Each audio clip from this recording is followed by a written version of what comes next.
informasi palsu atau tidak benar yang sengaja disebarkan dengan tujuan menyesatkan atau memanipulasi opini publik. Informasi yang terkandung dalam hoax dapat berupa berita palsu, foto atau video dimanipulasi, atau narasi yang disusun dengan maksud tertentu. Hoax seringkali disebarkan melalui media sosial, pesan berantai, atau situs web palsu dengan niat tertentu, seperti menciptakan kepanikan, memperburuk citra seseorang atau kelompok, atau mempengaruhi opini masyarakat terhadap satu isu. Baik, selanjutnya ciri-ciri hoax. Ciri-ciri hoax yang pertama yaitu sengaja diciptakan oleh seseorang untuk keuntungan tertentu dan membuat resah. Yang kedua, judul berita yang heboh untuk membuat kepanikan dan kegaduhan di kalangan masyarakat. Yang ketiga, konten berita biasanya dalam konteks provokasi dan menyesatkan pembacanya, serta sumber berita yang tidak jelas. Dan yang terakhir, seringkali mengatasnamakan lembaga yang kredibel dan selalu minta untuk segera disebarluaskan ke orang lain. Sejarah hoax. Kata hoax mulai dikenal dan dipakai di Inggris pada abad ke-18, tepatnya barengan dengan terbitnya buku A Glossary or Collection of Word, Phrases, Names, dan Allusion to Custom yang ditulis oleh Robert Nares di tahun 1822. Ia menulis mengenai asal-muasal kata hoax.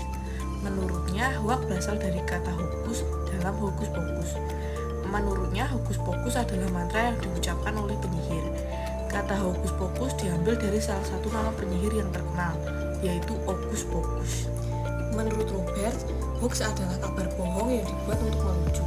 Selain itu, hoax juga sengaja dibuat. Hoax bertujuan untuk membuat bingung penerima informasi dengan maksud menghibur berupa candaan. Seiring berjalannya waktu, kata hoax semakin dikenal dan berkembang. Dari sebuah lelucon atau candaan menjadi candaan yang agak serius. Hoax bukan hal yang baru di Indonesia. Sudah ada sejak zaman dahulu, bahkan sebelum ada internet. Hoax semakin menemukan tempat untuk tinggal. Seiring dengan berkembangnya zaman dan kemajuan teknologi, tidak adanya keterbatasan internet menjadi pemicu utama dalam penyebaran berita hoax. Akan menjelaskan beberapa jenis-jenis hoax. Yang pertama, ada satire atau parodi. Satire atau parodi adalah sebuah konten yang memang sengaja dibuat oleh seseorang. Nah, konten ini berupa kritik yang disampaikan bisa untuk kelompok ataupun personal, mengkritik sebuah isu yang terjadi dalam suatu kalangan masyarakat. Nah, yang kedua ada misleading content atau konten menyesatkan. Konten ini juga dibuat secara sengaja, namun berisi konten yang berisi informasi yang tidak tepat gitu, berisi informasi yang tidak sesuai. Nah, konten ini juga dibuat untuk menjelek-jelekan seseorang ataupun suatu kelompok untuk menggiring opini masyarakat. Yang ketiga ada imposter konten atau konten tiruan. Nah, konten ini adalah konten tiruan yang informasi yang ada di konten tiruan tersebut merupakan informasi yang tidak benar. Nah, contohnya adalah seperti mengutip pernyataan tokoh terkenal atau berpengaruh sebagai template gitu loh. Nah, gitu. Nah, yang keempat ada konten palsu atau fake content. Nah, konten ini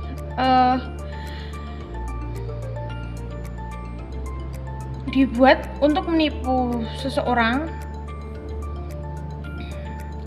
dan informasi yang disampaikan juga informasi yang tidak dapat dipertanggungjawabkan karena fakta di dalam konten tersebut itu tidak ada. Nah, gitu. Biasanya cenderung mengatasnamakan suatu perusahaan atau lembaga atau lowongan seperti lowongan pekerjaan. Kalau lembaga atau perusahaan itu seperti kayak pernah mendapatkan WA dari bank, nah suatu bank, nah itu juga salah satu dari contoh konten palsu. Nah, yang kelima ada false content atau koneksi yang salah. Contoh yang sering ditemukan dari false content ini adalah perbedaan antara isi konten dengan judul konten. Sehingga konten ini memang dibuat secara sengaja untuk mendapatkan keuntungan dari suatu lembaga berita atau dari suatu kayak perusahaan koran seperti itu. Jadi kayak ada gambar, terus gambar dan tulisannya itu tidak sesuai dengan apa yang kejadian yang sebenarnya. Nah, yang keenam ada false content atau konten tiruan. Nah, false content atau konteks keliru. Nah, false content adalah konten yang keliru. Kenapa kok bisa dikatakan konten yang keliru? Karena memuat informasi yang tidak benar. Nah, contohnya adalah konten-konten seperti ini berisi sebuah pernyataan, video atau foto yang sudah pernah terjadi sebelumnya. Kemudian kejadian itu ditulis ulang dan tidak disesuaikan dengan fakta yang sebenarnya. Jadi kayak suatu foto atau gambar kayak itu biasanya dapat membuat kericuan karena biasanya gambar yang terjadi tahun kapan itu akan dipost ulang kembali. Nah, itu juga salah satu hoax. Yang ketujuh adalah manipulasi konten atau konten manipulasi. Sebuah konten yang sudah diedit. Nah, kejadian ini tuh biasanya terjadi oleh media-media besar yang oleh oknum yang tidak bertanggung jawab. Biasanya juga untuk mengecoh para masyarakat yang membaca.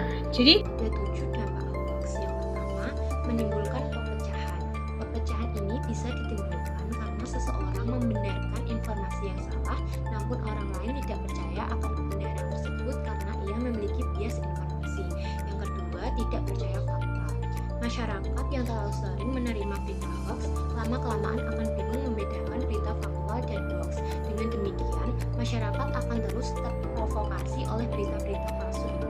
Yang ketiga, menimbulkan opini negatif. Opini negatif ini tentunya akan menjatuhkan pihak tertentu karena kesalahpahaman masyarakat akan berita hoax ini. Biasanya, oknum yang membuat berita ini memiliki rencana untuk menjatuhkan pesaing agar masyarakat membenci suatu pihak tertentu dan tidak mempercayainya lagi. Yang keempat, merugikan masyarakat. Hoax sama saja dengan penipuan. Dengan hoax, masyarakat bisa saja merugi dalam hal materi. Banyak terjadi kasus penipuan mengenai undian hadiah yang diterima oleh masyarakat dari perusahaan tertentu, tetapi harus memberikan uang terlebih dahulu. Yang kelima, mengancam kesehatan fisik dan mental. Konten hoax yang diiringi dengan nada ancaman mampu mempengaruhi kesehatan mental dari seseorang karena narasi yang digunakan bisa menimbulkan kekhawatiran, kecemasan, hingga menghilangkan rasional. Yang keenam, mengakibatkan kerugian materi. Dengan semakin canggihnya teknologi saat ini dan kemudian dalam mengirim pesan, membuat pesan berantai sangat mudah untuk disebarluaskan. Kalimat yang diiringi dengan nada luar biasa bisa saja mengelabui targetnya untuk mengirim uang yang diiming-imingi dengan hadiah yang menarik tertentu. Yang ketujuh, menyulut provokasi. Hoax juga memberikan provokasi dan agitasi negatif, yaitu menyulut kebencian, kemarahan, hasutan kepada orang banyak untuk mengadakan huru-hara, pemberontakan, dan sebagainya. Biasanya dilakukan oleh tokoh atau aktivis partai politik, pidato yang berapi-api untuk mempengaruhi massa. Mahasiswa menanggapi hoax. Sebagai mahasiswa, jangan mudah terprovokasi dengan judul berita yang bersifat kritis terhadap apapun.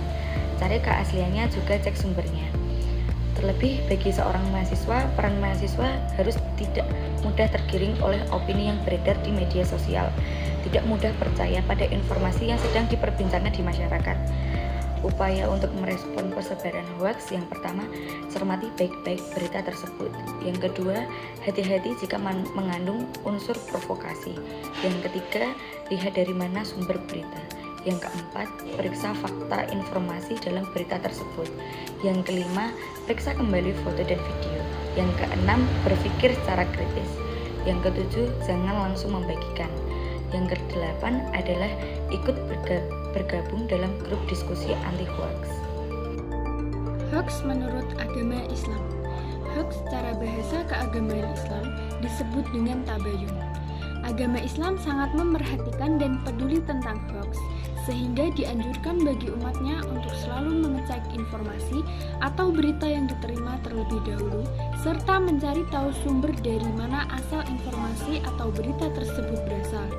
Adapun ayat di Al-Quran yang berbicara tentang berita bohong adalah Quran Surat An-Nur ayat 11 yang berbunyi, "Sesungguhnya orang-orang yang membawa berita bohong itu adalah dari golongan kamu juga.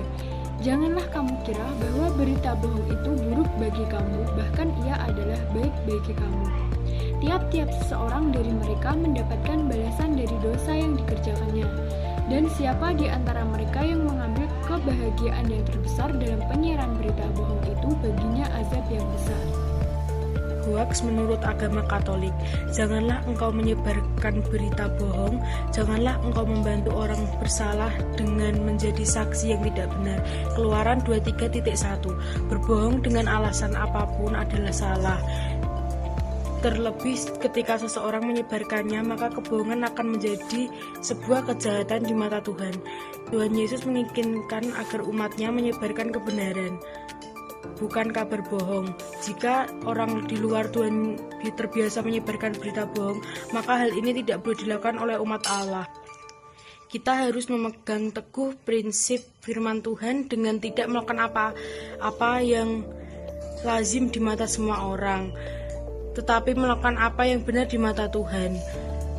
Oleh karena itu, jika kita tidak mengetahui kebenaran berita yang kita sebarkan, maka sebaiknya kita tidak menyebarkan terlebih dahulu. Hoax menurut pandangan agama Kristen. Dalam Kristen, hoax sudah ada sejak perjanjian lama di Taman Eden, di mana saat itu dilakukan oleh iblis dalam rupa seekor ular, dan dampak dari hoax itu sampai hari ini masih dialami oleh manusia. Yang kedua, dalam perjanjian baru, hoax juga dialami oleh Tuhan Yesus sendiri di akhir kehidupannya. Bahkan masih ada beberapa kelompok orang sampai saat ini mempercayai hoax yang telah beredar tentang Tuhan Yesus. Alkitab dalam perjanjian lama dan perjanjian baru melarang tegas orang percaya melakukan hoax. Dalam Matius 5 ayat 37, "Jika ya, hendaklah kamu katakan ya, jika tidak, hendaklah kamu katakan tidak. Apa yang lebih daripada itu berasal dari si jahat." Maka dari itu, kita sebagai umat Kristen, kita perlu mengetahui berbagai macam hoax, dan kita sendiri tidak menjadi bagian dari penyebar maupun pembuat hoax tersebut. Berita bohong atau hoax pada dasarnya sudah ada sejak zaman dahulu, bahkan sudah ada sebelum lahirnya agama Buddha. Yang membedakannya dengan zaman sekarang adalah media penyebarannya, yang membuatnya menyebar dengan sangat cepat. Di antaranya adalah media sosial.